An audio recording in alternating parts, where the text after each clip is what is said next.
là là, ça y est, c'est l'hiver. Alors cette semaine, plus que jamais, allez au cinéma. Nos experts vous serviront de guide.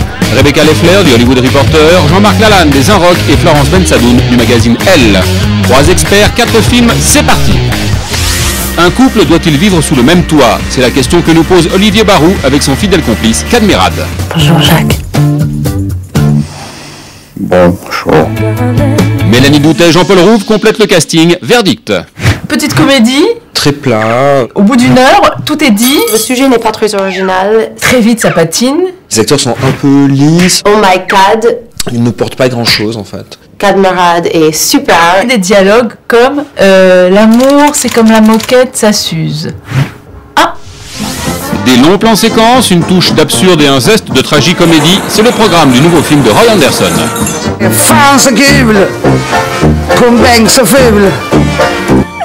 Le réalisateur suédois plutôt rare au cinéma en déroutera probablement plus d'un. Parmi eux, nos critiques. Il y a des très belles images, un peu d'ennui. C'était rafraîchissant de voir ce film. C'est un peu tout ce que je n'aime pas au cinéma. La comédie humaine, Un mélange de cynisme et de désinvolture dans le traitement scénaristique. un peu du Fellini suédois. C'est un film à part. Gris, vert, trombone. On a envie de foutre un coup de pied dans la petite construction d'allumettes. C'est un peu bizarre quand même. Un casting haut de gamme et en 3D pour un poème épique, la légende de Beowulf. Robert Zemeckis révolutionne une fois de plus le petit monde des effets spéciaux. Pari réussi.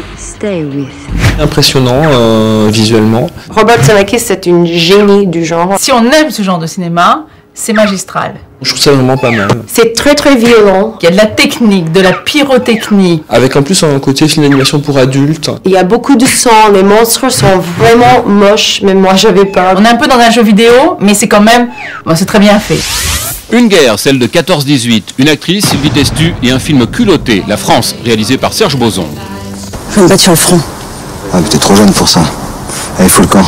Puisque son homme est au front, une jeune femme va se travestir pour tenter de le rejoindre. L'avis des critiques. C'est magnifique. C'est vraiment un objet non identifié. Bon, il y a des soldats, mais il n'y a pas de combat. Moi, je trouve l'image magnifique. Alors on est dans un registre de cinéma poétique. C'est très artistique. Entre Cocteau et Wes Anderson. C'est très étrange quand même, on sait pas où on est. La musique est très mal placée, un peu ridicule. Et il a vraiment un œil, quoi, Serge On Boson. voit pas la guerre, on la sent. On la respire.